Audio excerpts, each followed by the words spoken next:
Okay, hello. So this is episode 5 of Following Mechanical Turks. Getting my message here that Hangouts on Air is going away shortly. I got a message from Dr. Fitzpatrick that she's going to be joining us a little bit later. Let's see, she'll be a few minutes late, no big deal. So we can talk about a couple other things before then. So one thing to talk about potentially is the data aspect. So I started collecting data on hits where we're getting essentially, and we can look into this a little bit, let's see, a little bit more closely, but the gist of it is the kind of information we're going to be getting will be, pull this up and see if I can, there we go. Okay, screen share. Yeah, so, the stuff we're going to be getting is these descriptions, right? So see, like you have a paragraph of description here. So in terms of collecting data, oh, hi, Kathleen. Hi, how are you? Good, how are you? Good. Sorry, Chrome was deciding not to play, so that's fine. No problem. We were just looking at data from Mechanical Turk, the kind of stuff we're going to be collecting here. Cool. Let me stop there. There we are. There we are. Welcome to Dr. Kathleen Fitzpatrick, who is Director of Digital Humanities and English Professor at Michigan State and author of Generous Thinking most recently, and other works before that, Planned Obsolescence, which is based on the blog previous to that. Is that correct? It's sort of tied to the blog, named for the blog, where I first started doing some writing outside the main sort of pathways of conventional scholarly writing. So the two became very tied together. Yeah. Sure. Well, thank you so much for joining us. Sort of an overview of the project is we're looking at this Mechanical Turk data. We're both in rhetoric and we're kind of curious about, in particular, how things are getting separated through the language of Mechanical Turk posts in terms of, human and non-human. Right. So, we're going to be looking at that statistically, trying to look at the language of those posts to see, what sort of image of a human emerges from this, this corpus of material. Yeah. And we were really excited to talk to you in part because, we're trying to do this project. We're trying to engage this topic in content, but also in form, right? And think about how humans and non-humans work together. So we're trying to make this as open as possible. We're trying to write this publicly, as you discuss in Generous Thinking. We're trying to post drafts and open them to comments. We're doing, the project is moving through these video sessions where we talk about, okay, here's what we need to do. Here's what we're doing going forward. So we were really interested to get your expertise sort of in that area. So I guess in part, one of the questions we were interested in, or one of the topics we were interested in was maybe if you could tell us a little bit more about your experience composing Generous Thinking or other works you've done that sort of function similarly. Sure. So I'll focus mostly on Generous Thinking since it's the most recent instance of this kind of work. It sort of gradually dawned on me that I was working on a coherent project. It took a long time because I'm not terribly smart in that way. But I had been writing this series of blog posts that all seemed to be revolving around similar issues of how academics engage with one another and how they engage with broader publics in the course of doing their work, and really running into similar frustrations over and over again around the misalignment of institutional values and the ways that our work get assessed and the things that actually really matter to us the most, the things that might stand to really help the Academy move forward in the most important ways. And so it was only gradually that it started to dawn on me after, blog post after blog post kept coming back to these same kinds of issues that I was actually working on a longer project. And so I was in, I'm trying to remember where this began. I think I was participating in a Slack community that was mostly writers who were working on mostly nonfiction stuff, most of them journalists. I mean, not academic writers, but working on moving their own research and projects forward into new kinds of ways. And so in the process of a series of conversations with them, I decided that I was going to put together a proposal for this book as if I knew what I were talking about, as if it were, very clearly a project that was going to move forward in a systematic way. And that process of working with journalists who read the proposal and had some comments for me and helped me really think about what it might become, got me thinking about how we work as academics, right? That ordinarily I might have written a book proposal, shared it with some colleagues within the Academy and gotten certain kinds of feedback that would have led me in one particular direction or another. But this process it just felt different to me, having readers who were not the usual suspects. Looking at the very early draft of, what the project might become. So at a certain point, I decided it was time for me to sort of go a little bit more broad with that project. I had been, as I said, writing all these blog posts about various pieces and ideas that were coming together in generous thinking. But I thought, well, it's time for me to let people know that I'm actually working on this as a project. So I wrote this blog post that was based on that original proposal draft that I had shared with my journalist friends. And that blog post got an extraordinary response, not least from Greg Britton at Johns Hopkins, who said to me, we want to work with you on this project. Let's talk about what it is that you're up to. And so there was this moment again of really recognizing that the willingness to make work public sooner rather than later, and to really share it with a group of people who can help give feedback for it, but who can also help push the work forward, was really crucial. So with generous thinking, one of the things that Greg and I agreed to very early was that we would do an open peer review process like I had done for planned obsolescence back in 2009.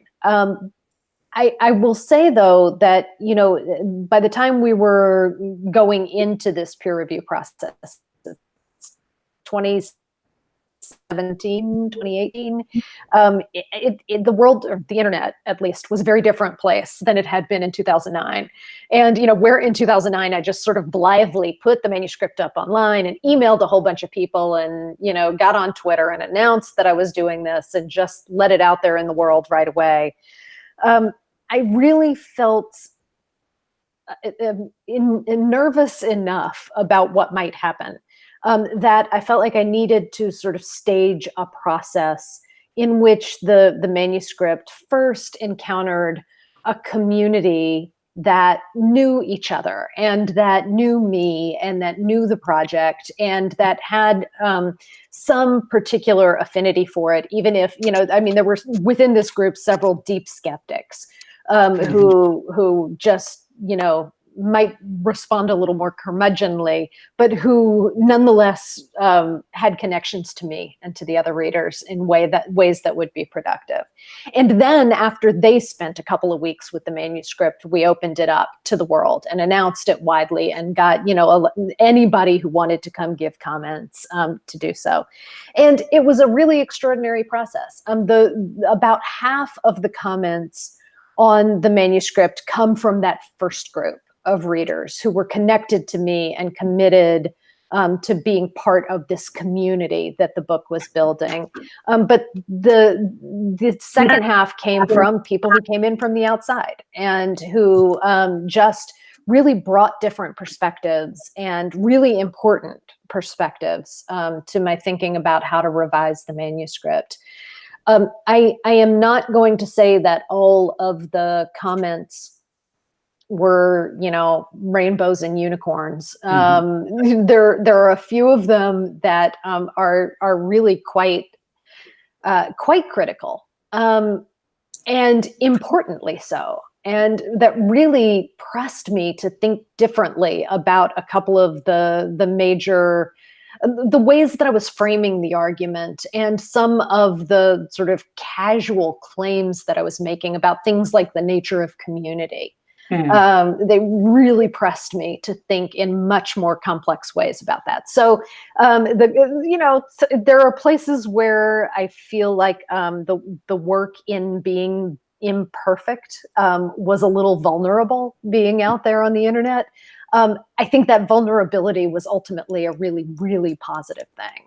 And it led to making the project much stronger than it would have been otherwise. So, anyway, it was extremely positive all the way around, and I would do it again in a heartbeat.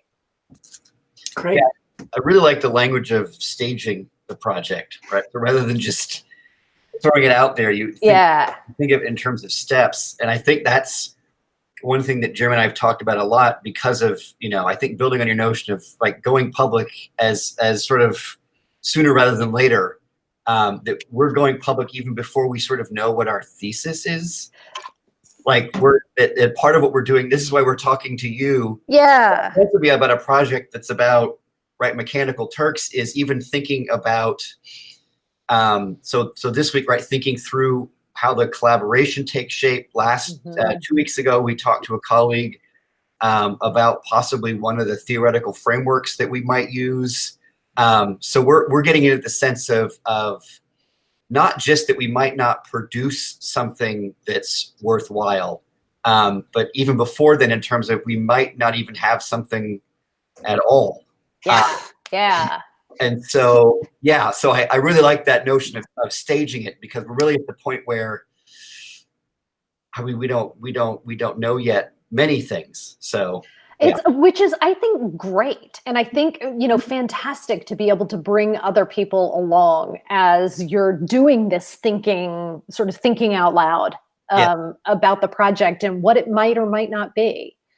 And I mean, this is one of the things, I don't think I really talk very much about this in Generous Thinking, but I wish we had more good public models for failed projects. Not to shame failed projects, but to be able to say, this was a worthwhile process of investigation, even if it didn't result in a thing, right? That we can now all say, yay, it's a thing. And I wonder if that's because so much of that, particularly for humanities scholars, so much of that failure takes place privately. There's no real archive you could make. Yeah. Right. It's like I sat in my chair for a while and I came up with an idea, and my dad used to always joke, right? I had 3 ideas today and I had to throw 2 of them back. Absolutely. Absolutely. And I mean, failure, those things, we hide them, and they're like, those manuscripts that sit in drawers that are never going to go anywhere, those files on the hard disk that, oh my God, the horror when you come across them again. But doing some of that work in ways that allow us to recognize that it was real work and that it was worth doing, and it might not have turned into a thing that you can point to and say, okay, now here is a book, or here is a digital project, or here is whatever the outcome is. It nonetheless has outcomes in future thinking, right? Right. That there's, who is it? There's someone, I think, in the sciences who has a CV of failure. Yeah, I've come across that, which is fantastic. Yeah, I drew from that this year in my annual report. In my narrative, I hit the failure trifecta.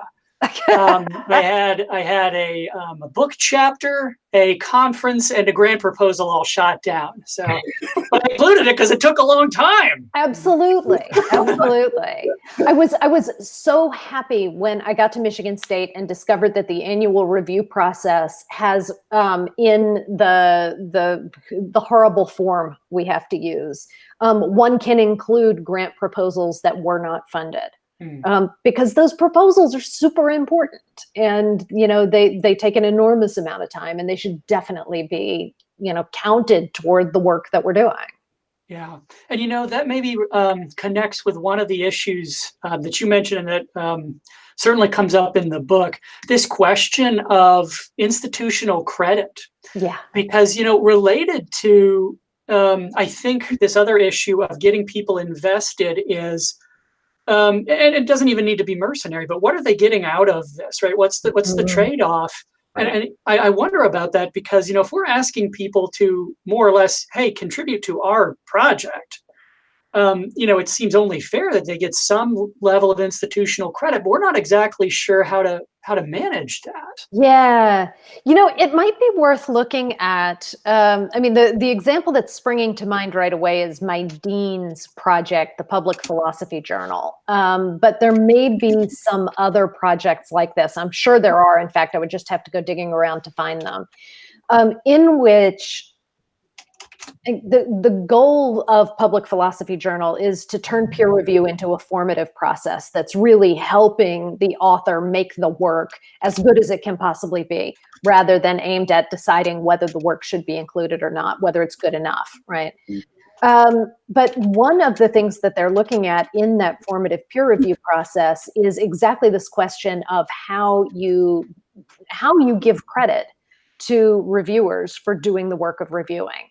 And one of the ways that they're doing this is having reviewers, after they've worked with an article and helped it become as good as it can be, then having them take that work of the review and turn it into a holistic review that can be published alongside the original text, so that the reviewer then gets, a DOI and publication credit for the work of reviewing.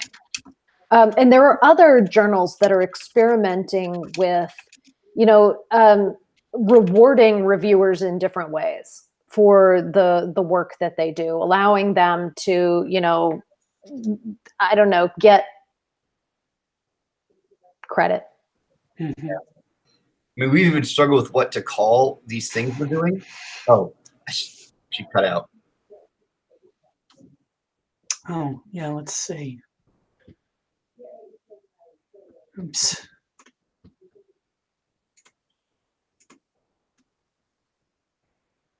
Yeah, let's see. Shoot. Because I have lost sound from y'all. There we go. There we go. You might be able to hear me. We can now. Can you hear us? Yes. I am going to try to reload this Hangout and see if it comes back, because, sorry. No worries. Yeah.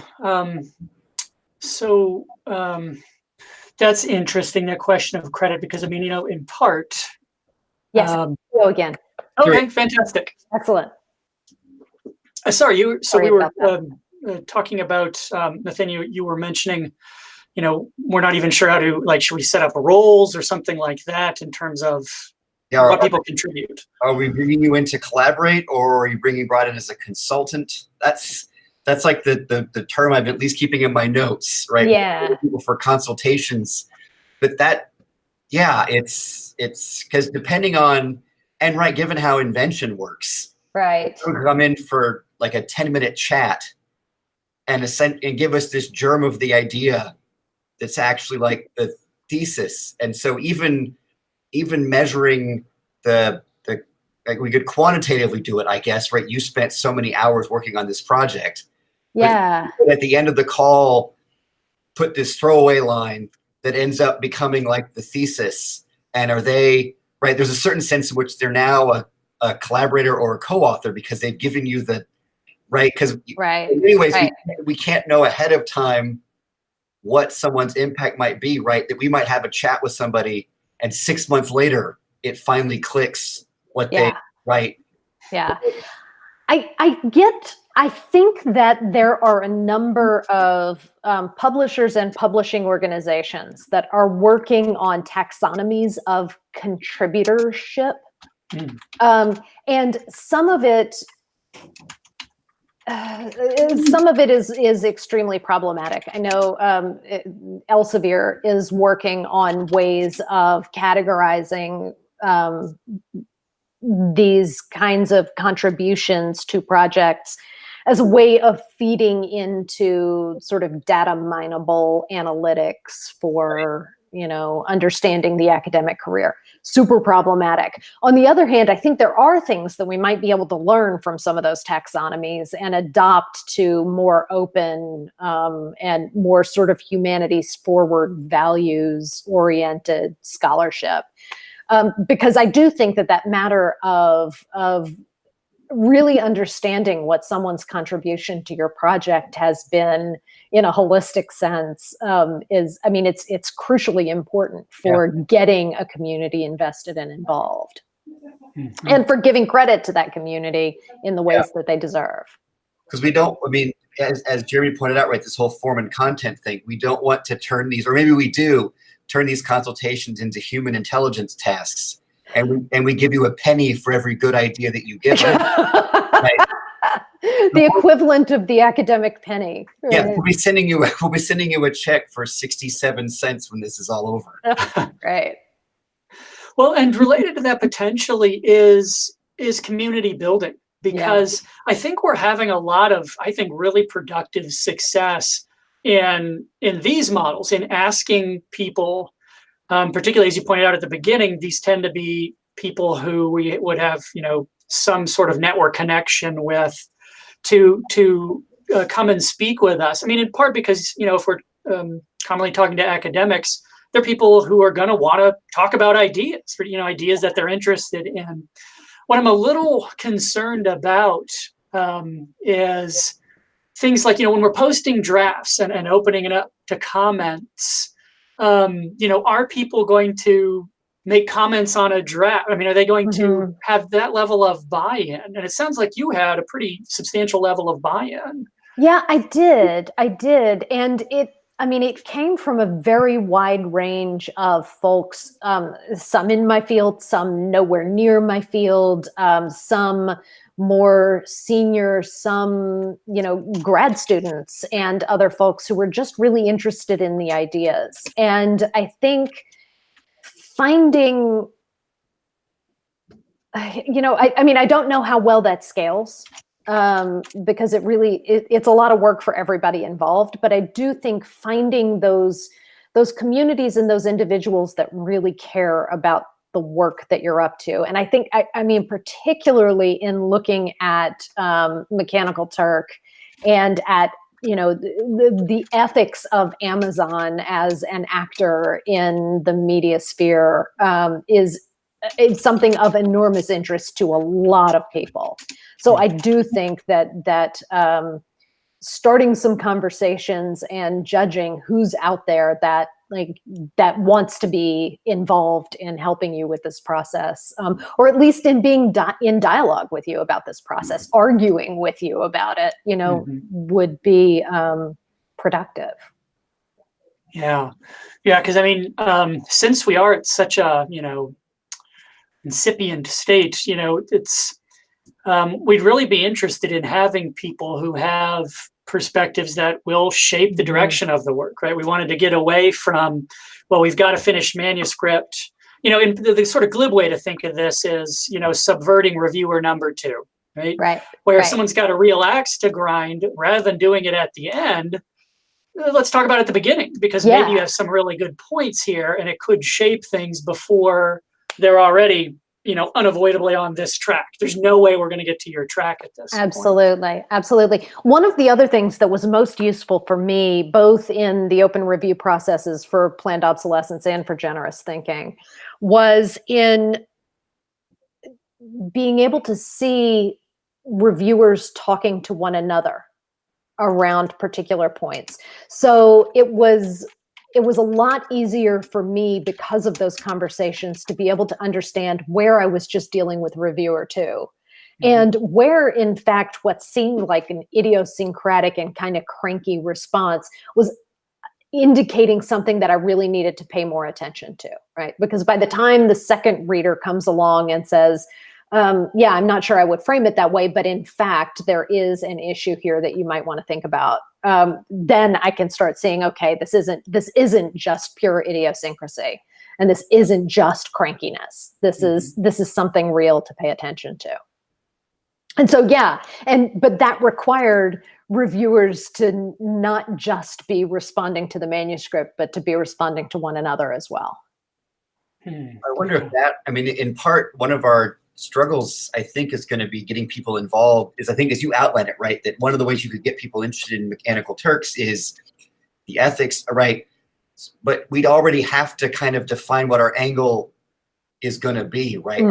And decide, like, so it seems like, and this is potentially interesting, right, that we want to investigate Mechanical Turks in a way that gets people interested in investigating it with us. Yeah. We end up picking the framework is the framework we think will be the most shiny for our fellow academics, right? So we pick the way in that will give us the biggest, to use Mechanical Turk, the biggest yield in terms of collaborators, right? If we pick a really specific, right, how to investigate Mechanical Turks in terms of what it really says about the original machine illusion designed, and right, that might narrow down. But if we do ethics, we might be pooling from a much larger group of people that are interested in contributing to it. Absolutely. And then, from there, being able to figure out, what the various components of the kinds of questions you want to ask are, and who's interested in which pieces. Yeah. And, so that it doesn't have to be the same community all the way throughout. You get different folks interested at different moments. Yeah, right, too, right, that interest will come in and out depending on at what given month, what facet of it we're exploring. Absolutely. And so, you might get, data security folks really interested at one particular moment, and labor folks really interested in another. And there might be an overlap in that Venn diagram, but they might not be completely equivalent. Yeah, I like that. Right, because I've been thinking, like, how do we get people involved? But it may be more interesting to think of when do we get them involved. Yeah. Yeah, those are, and potentially related to this as well, is we're negotiating with things like the CMS we're using, right?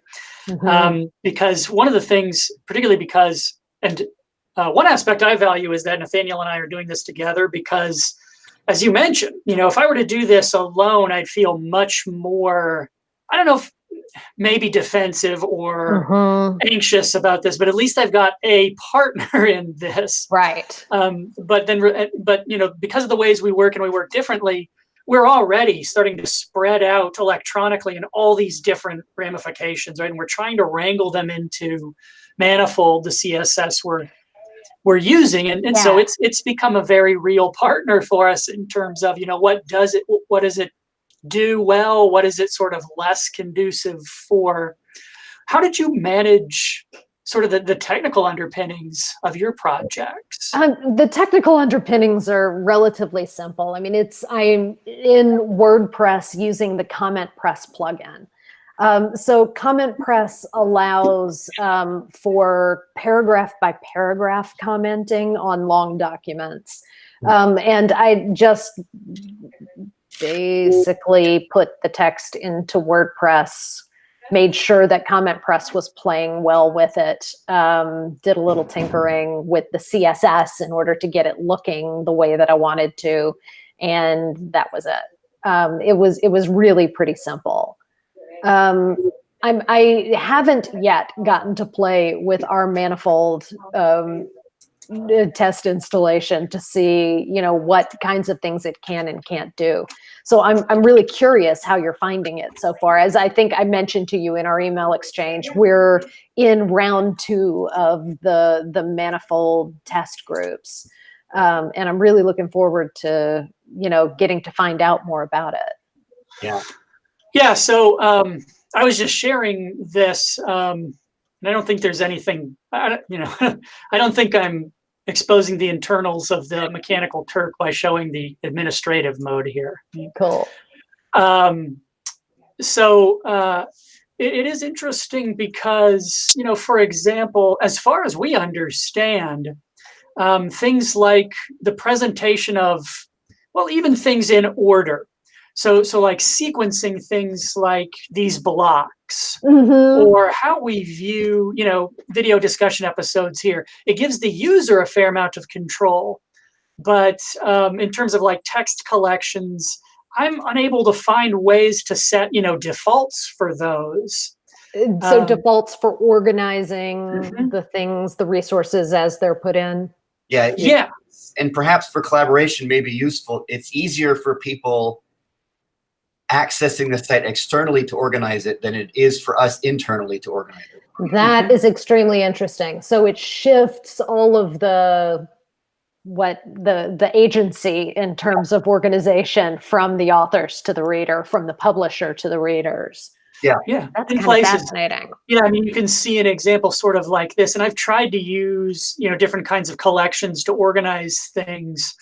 But you can see here how it gives you, the user the flexibility to do this, but it doesn't give you as an admin defaults for those. Right.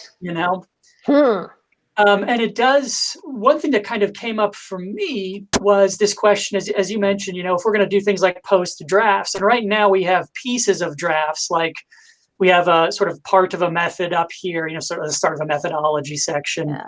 I'm going to be adding probably a separate section because this actually is dealing kind of with theoretical concerns, and I'm going to be talking about, here's how we're collecting data and the operations we're going to apply to it. And it does allow users to do things like comment on these drafts. You can see annotate and highlight, right? Which is fantastic.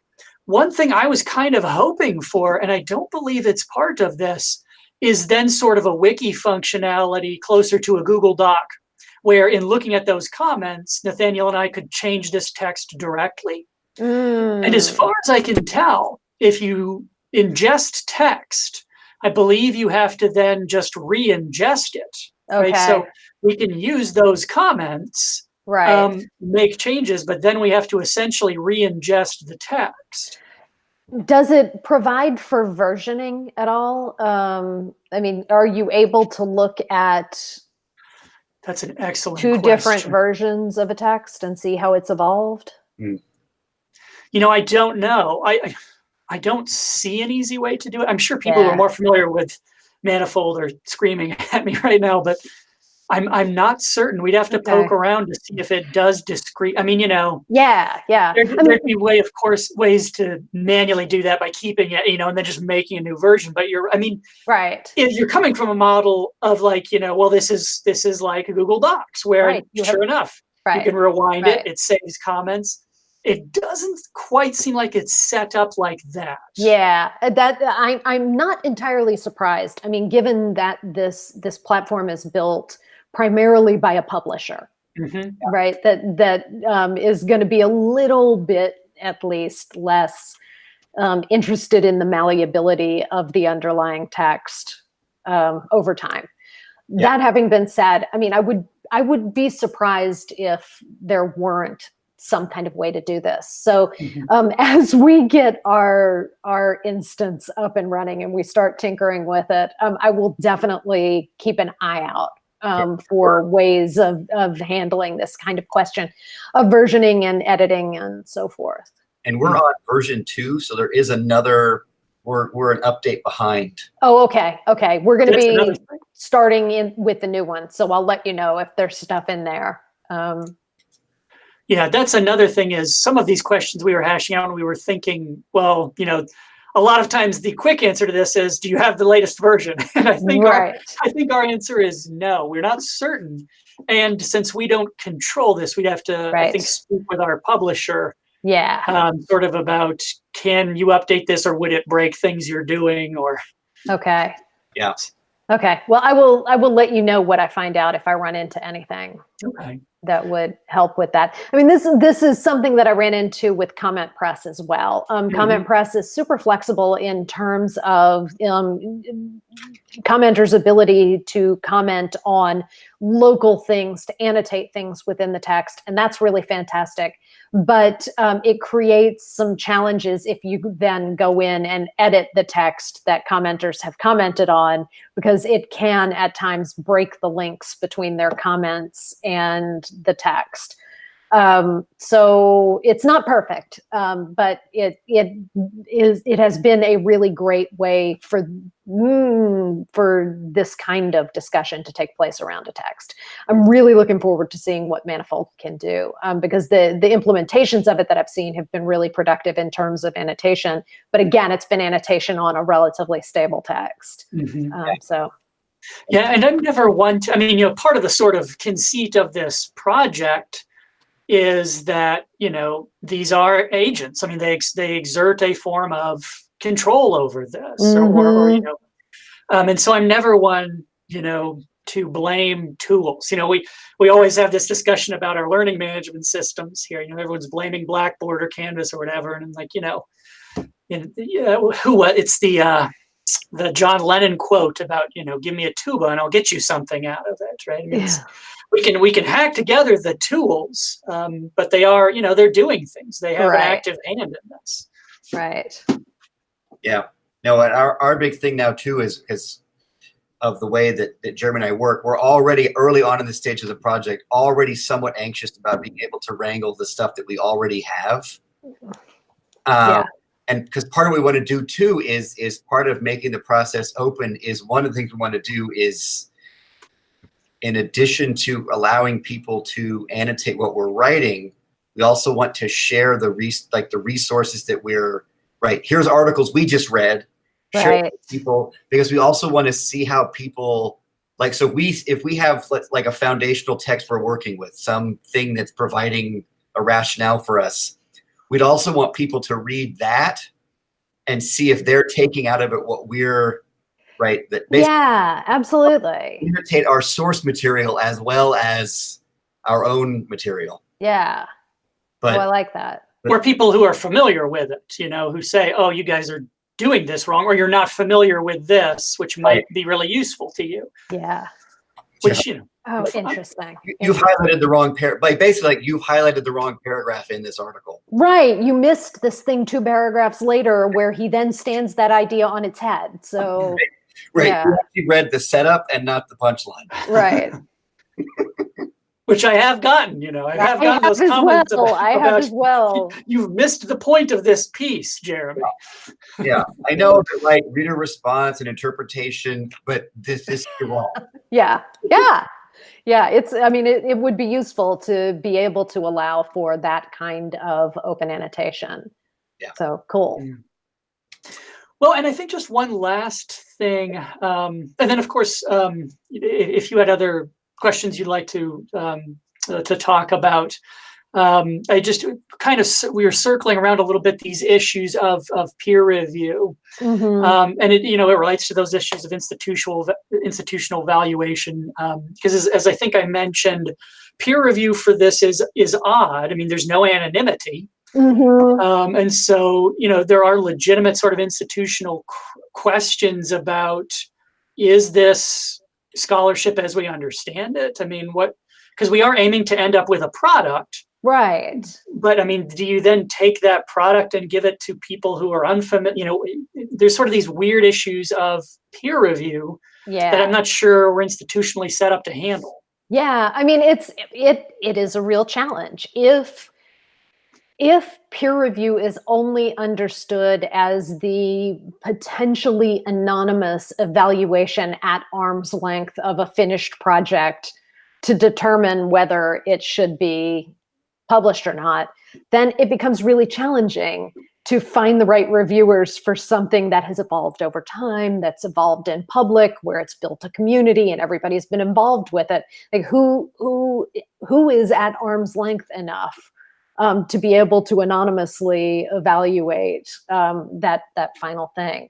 I think one of the things that's come up in digital humanities of late is really pressing institutions to understand that peer review happens in a lot of different forms and at a lot of different stages of different kinds of projects. So for a lot of DH projects that never really have a moment of full conclusion where the thing is done so that you can say, now evaluate this, and that have been published over time, as things are completed, that the real moment of peer review may well have been in the evaluation of the grant proposal that got the thing funded. I mean, like that might be the thing that you can point to and say, okay, there was peer review that happened there. It might be in the uptake of the project. People are using it in their classes and they're, commenting on it and they're participating in it. So I think, trying to find ways to press institutions to understand that the purpose of peer review is to evaluate the value and the impact of a project. And in the case of conventional peer review, that impact is only theoretical, right? It's sort of perspective. Right. But really, being able to demonstrate what the impact of a project actually is by pointing to the community that it's built and getting evaluators who may not be at arm's length, but are in fact best positioned to say something substantial about the project because they are part of the community and they're using the project to contribute to its evaluation is key. What that involves, practically speaking, though, is starting conversations with your chairs and your deans and your provost and your P&T committee and whoever else about the purpose of peer review and about their willingness to understand that it happens in different ways for different kinds of work. My college has been really open to that kind of conversation and really supportive of understanding peer review differently. And we're now writing it into the college bylaws and to other forms of official documents that open up, the potential for other faculty to do that kind of work. And so I don't know whether your institutions are similarly open to these kinds of possibilities, but it's a really good thing to start those conversations. Yeah. Because it helps everybody. Yeah. No, and I like that notion of thinking again, sort of to go back to our earlier discussion, right? That not necessarily how to get people involved, but when to get them involved. That this question of like, when's the moment at which your project is assessed? And I think at our stage, right, for us, really good peer review is that in a year's time, we're still doing this. Yes. We've got enough people have been in place. When people stop returning our calls, that's when we know we'll have failed peer review.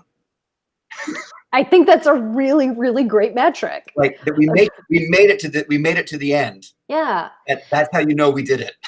So one of the things that's happening in the College of Arts and Letters at MSU that's started in the last couple of years is a real attempt to understand the faculty assessment process, right? So both for annual merit review, but also, promotion and tenure and so forth, as being this, like peer review, ongoing formative process rather than a summative process, at which at the end you look and say, did you do X, Y, and Z?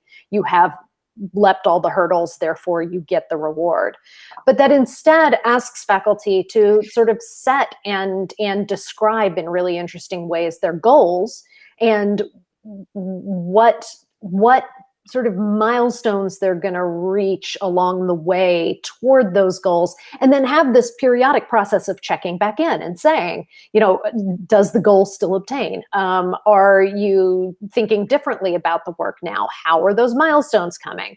And being able to therefore kind of look at a long-term project not as in 2019 you published a book, and therefore that was a really good year for you, but that along the way we've been able to see that you're making this kind of progress and it's moving forward, and that there's the ability to understand the work as a process rather than just simply that last moment of the outcome.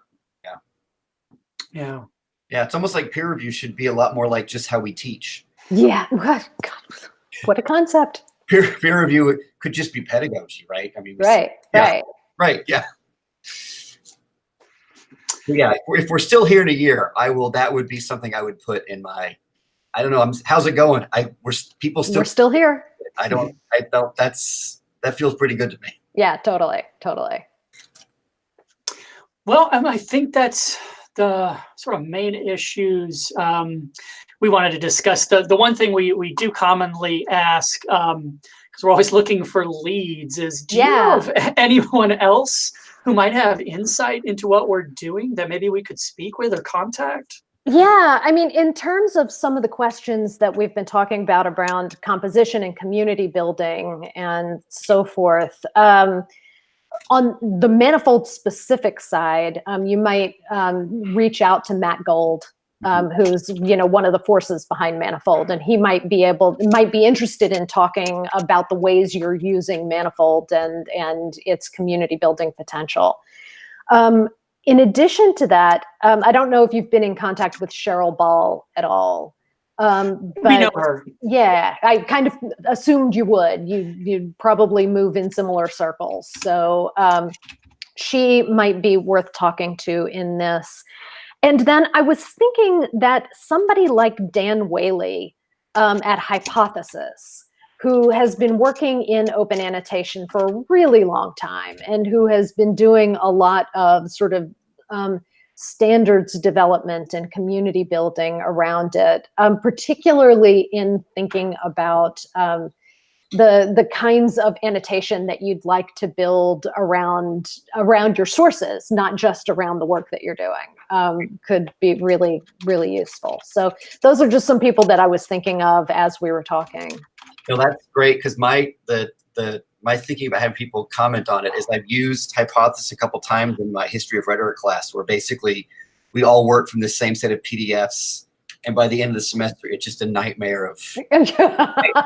That was productive pedagogy in the moment. I'm now going, well, part of our project would be going back through all that. Right. And that's when I start, my hands start shaking, and yeah. Sure, completely. Yeah, if things go well, they could also go very wrong. Yeah. But we'll have an archive of that too. That'll be on video as well. So yeah. we will live stream our breakdown. Yeah. On more sort of subject matter related things, I was also thinking about Trevor Schultz at the New School, or at least last I talked to Trevor, he was at the New School. I'm assuming he's still there, but who had been working for quite some time in that a sort of Plaber space, and how thinking about how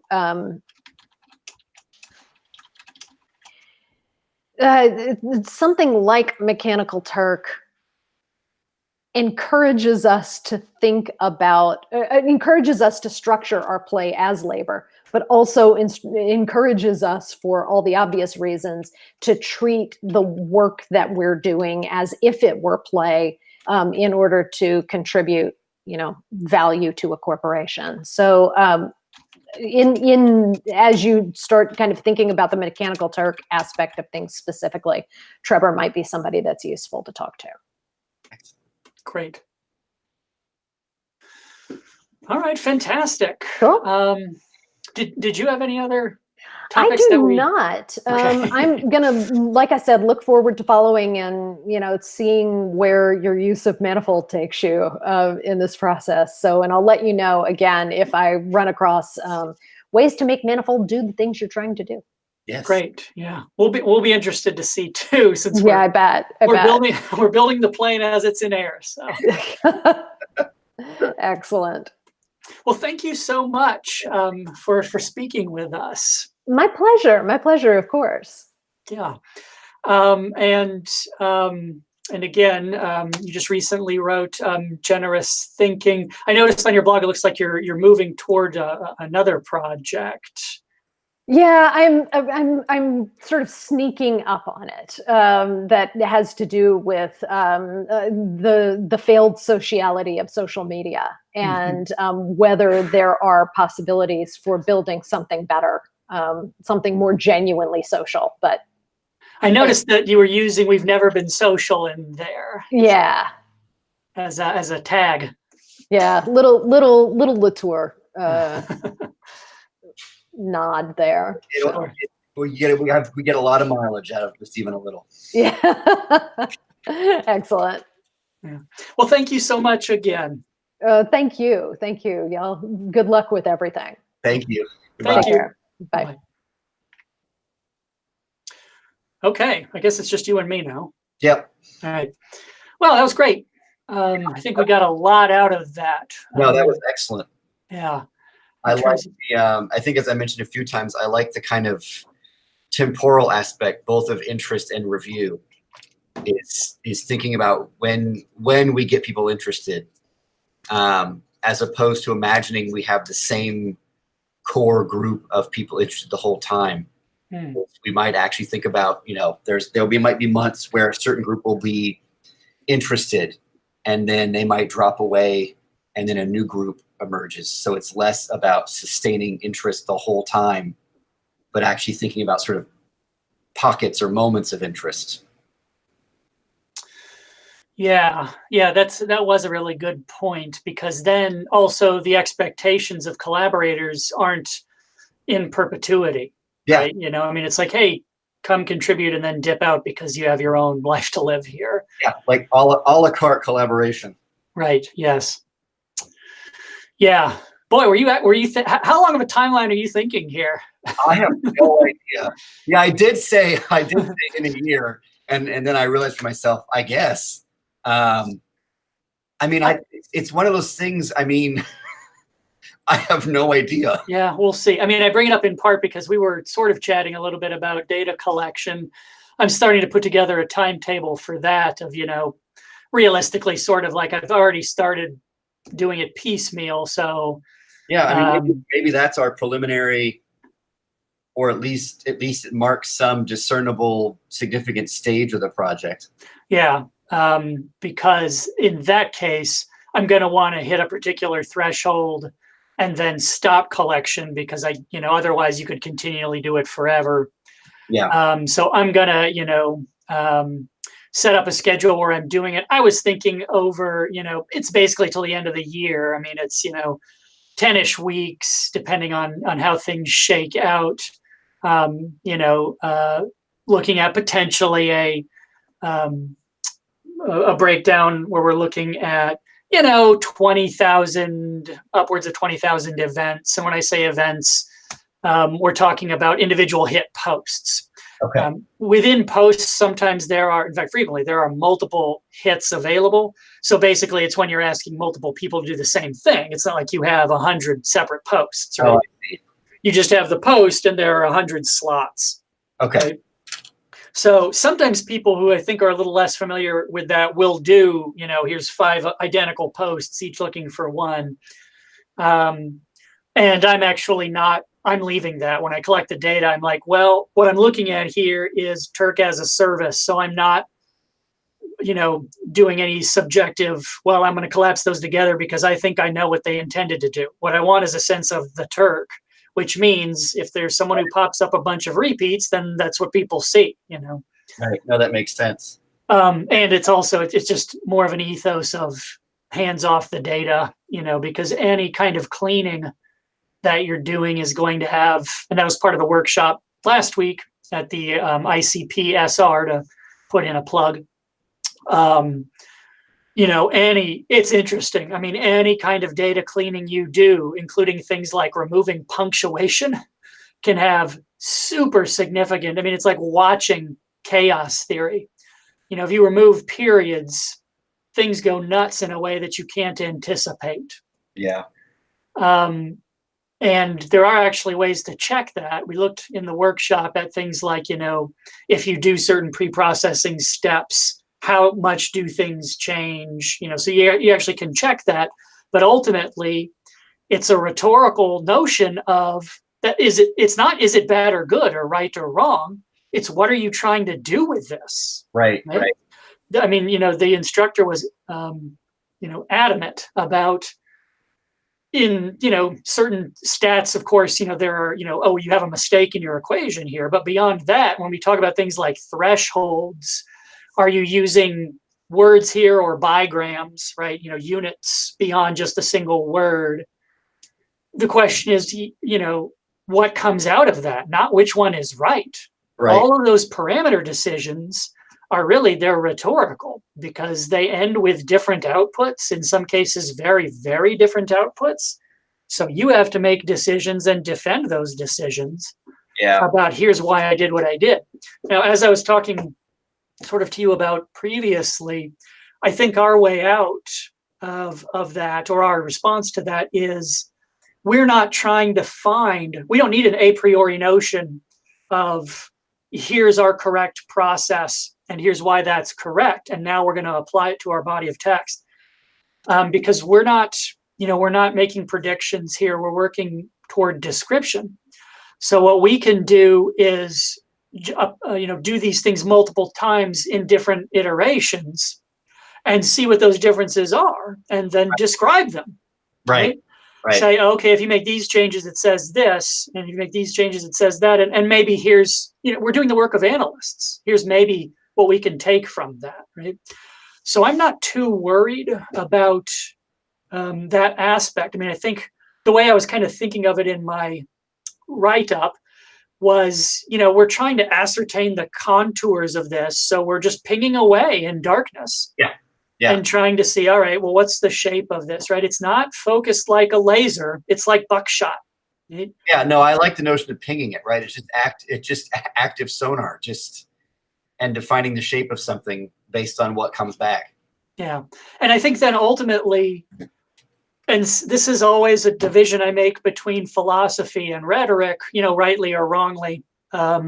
We're not answering the question. We're not answering is, right? We can't tell you what Mechanical Turk is. We're not going to be able to do that. It's not a rhetoric question.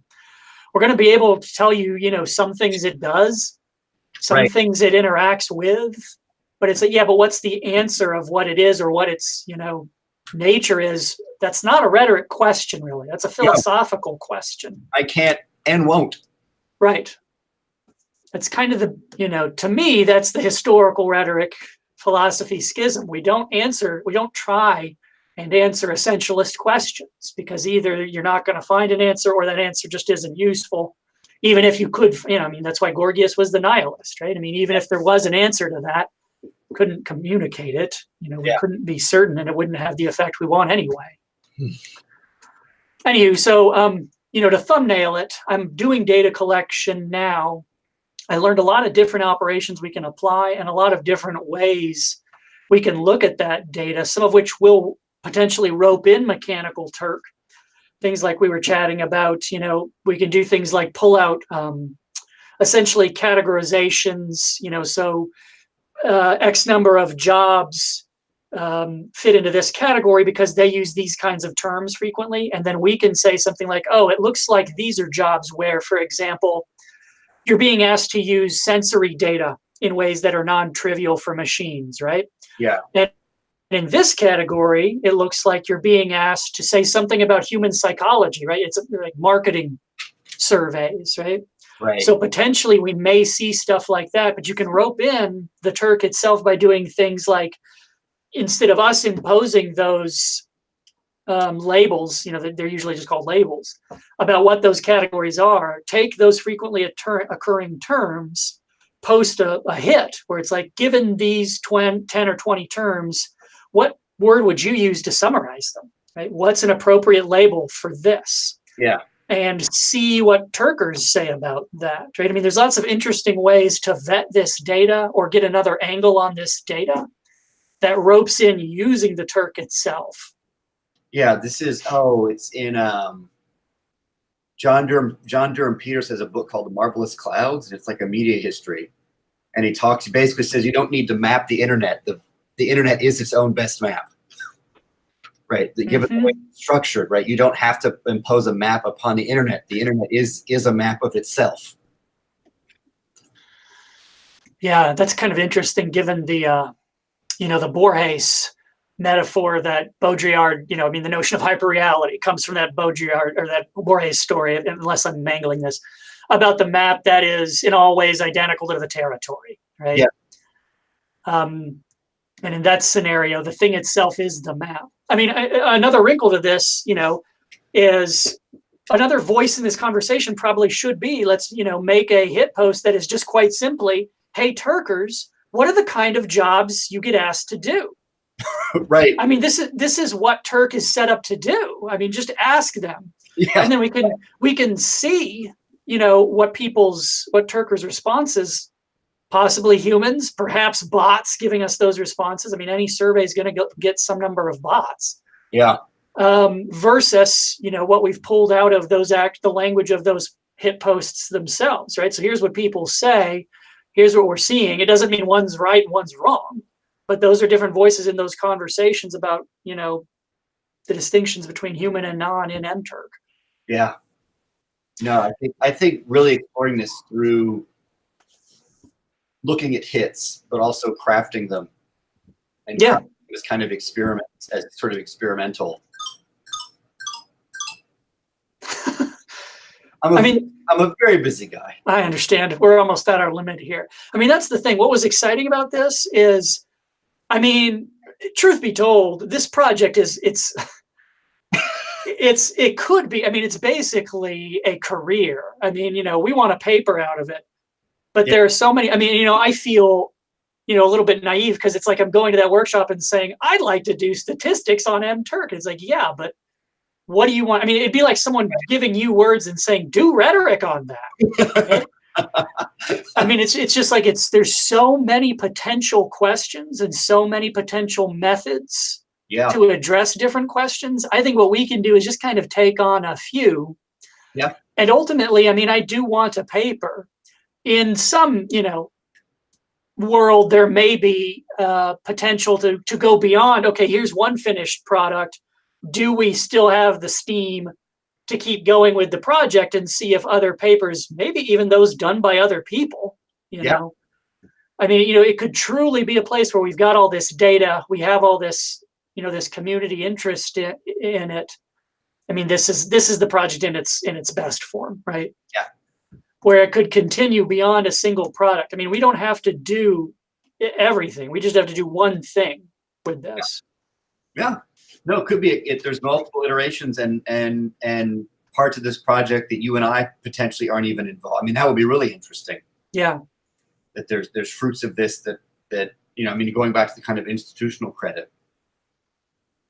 Yeah, and we will end up with, things like the archive we're creating, which will include, I mean, I'm going to post all this data. They're just going to be CSVs, Mm-hmm. So there'll be, a good chunk of hits there. Anywho. Yeah. So I was excited, I mean, about that aspect. I don't think we're going to have any problems finding stuff to say.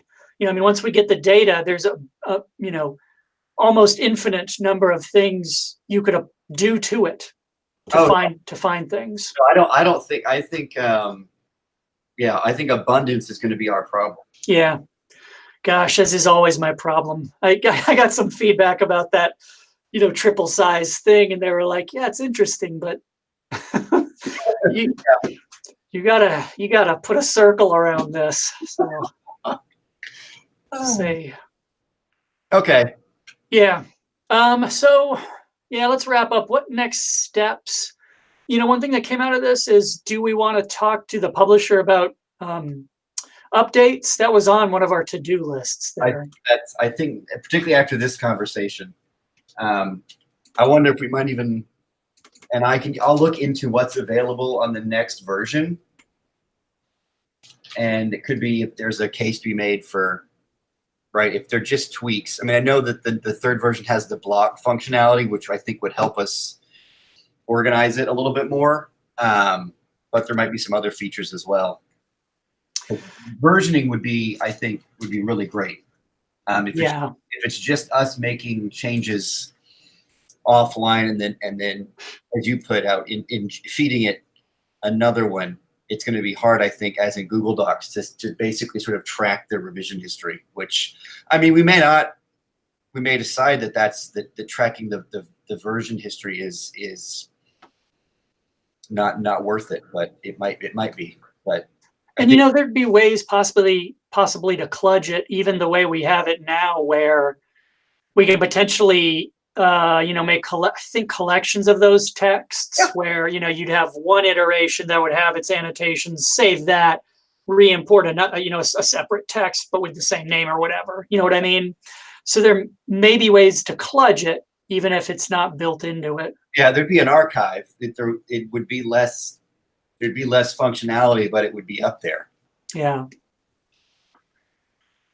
Yeah, so I mean, talking about that with the publisher, that's one thing. We got a lot of good names. One thing is, I do think, because if we're going to get data from posting Turk jobs, the stuff I'm collecting right now is archival, so we don't have to go through IRB. But if we're going to be posting Turk jobs and using it in research, we probably will have to go through IRB. Yep. And IRB boards are familiar with Mechanical Turk because the social sciences use it as a research tool. Yeah. Now, collaborative, do we both have to do it separately, or how does that work? That's interesting. I mean, the way I've done it here, we all essentially had to go through a training, which for us, I believe, was online. And then we just submitted. The project had all 3 authors on it. Okay. Although one author was the point of contact. But then it is interesting. So we were all at the same institution. If we're doing 2 separate institutions, the good news is IRB is going to know this. Yeah. I mean, there are so many fields where, I mean, there are science papers that have people all over the world kicking up a little bit of data. So, yeah, right. So, I mean, the takeaway from this is I just want to talk to, and I know a couple of our IRB people here, and ask them, first, what do we have to do? This is our project. Can you kind of guide us through the steps we need to take? And then I also just want to talk to them straight up about, the notion of human subjects. I mean, I think as we talked about last time, being bringing on air. Yes. The person to talk through this, I think.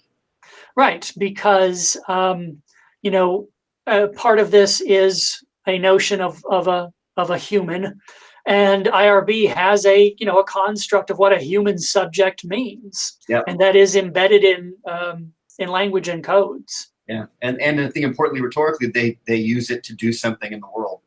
Yeah, IRB is not interested in the isness of a human.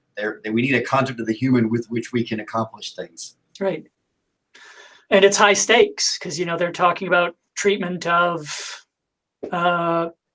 people, but then sensitive people, people in vulnerable positions, children, if you're going to be doing a psychological survey with people who are victims of abuse, I mean, the stakes of some of those things are very high. Now, just rereading something about the Stanley Milgram experiment. Right, which you could not do. The most monstrous thing about that experiment was the design of the experiment. Yeah, that we don't talk about this. When I was teaching methods, that kind of stuff comes up, and a lot of the IRB stuff sprouted up, big surprise, in the wake of World War II. Yeah. Oh, I think the one thing that we learned, we didn't learn much from the Milgram experiment, but we did get IRB from it. Yeah. Although actually, I think it's 99% invisible about this. The Milgram experiment is actually much more nuanced than because they did different iterations of this, and the lesson we take away from it, that you'll do anything someone with a clipboard tells you, was explicitly not the finding that they were pushing. They were like, no, in most situations that's not true. We iterated it so much that usually you'll resist. This was the weird one, and that's why everyone knows it. Yeah. I still want to do a whole thing about people who generate findings and then spend the rest of their career trying to take it all back. Like the guy that did, where we get the notion of the alpha, like the alpha male or the alpha wolf. The guy that studying wolves went back and realized that what he was seeing was not like alpha behavior, but just parenting. and then spent the rest of his career like trying to put the wolf back in the bag. Like it was only true of wolves and not humans, but also it's also not true of wolves. So let's stop doing it. But too late. Yeah. Can't put the proverbial toothpaste back in the tube. No. Yeah, so why don't we do that? I mean, I'm going to contact because I kind of know one of our IRB people because of that class. I had her come talk to my class about IRB, yeah, we'll look into upgrading the manifold. Otherwise, as I mentioned, I already started data collecting, which is feasible. It's not super automatic. I did talk to Dr. I'm going to mangle his last name. It's Ipirotis, I believe. Okay, yeah, you mentioned. He's someone who's done a lot of research in Turk, and he's still doing some, but I noticed like his data collection often is posted on Mechanical Turk. Well, he will, have surveys on there, but he was previously doing, and he even set up a tool to help you get hits essentially. And I contacted him and he said, yeah, Amazon's really just kind of shut all that down.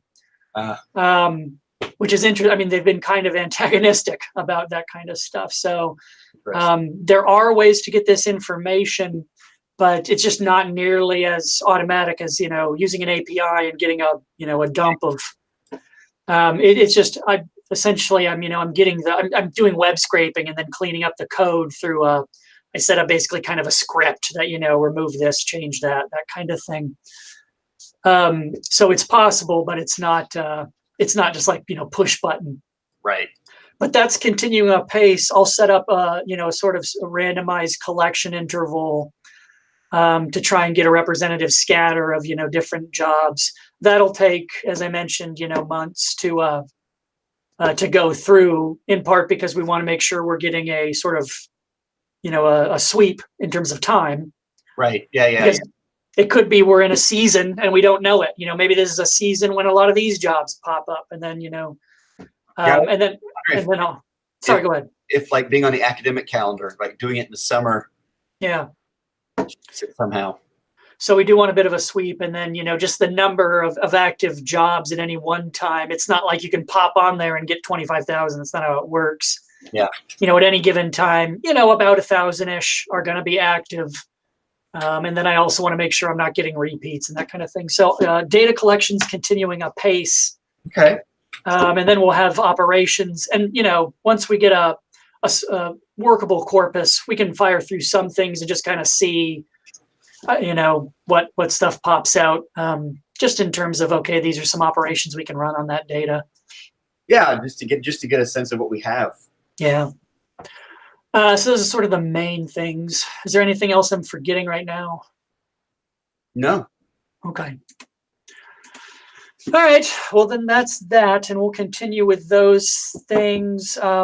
We'll see if, normally these are fortnightly. So we'll see if next time it's just going to be a regular meeting. We do want to have regular meetings, even if we don't have a guest, because, these things can lose their steam unless you're, you're sort of on a schedule. To talk about Wednesday morning at work. Or people need something to talk about around the water. Right. That's right. They need to talk about whoever died this week. So yeah, we can look into that, and then Dr. Fitzpatrick gave us a lot of names there. Potentially, we can also think about in terms of future guests, and we've got a couple other people. Of course, our idea here is to go after people as we need them. It's not like we have a set script of, here are the people we're going to talk to. It's we've gotten onto this topic. Who's going to help us there? So. Yeah, and I think we've kind of got a couple directions to go now, right? We've got the chat previous to this with Casey Boyle that dealt more with the kind of topic or content we're interested in, and then the chat today that was getting kind of the formal qualities of the collaboration. So these first two nicely mapped onto, I think, the kind of two features of the project that we think are interesting or worthwhile. Yeah. All right. So I guess that's it. Yeah. So we don't have a plug for any particular person right now for next time, but let's see. It's fortnightly, so it'll be what's today? The 16th. So that'll be what, the 30th? Ordinarily, we do them at 11. So we will hopefully see some folks then. Yeah. All right. Take it easy. Goodbye. See ya.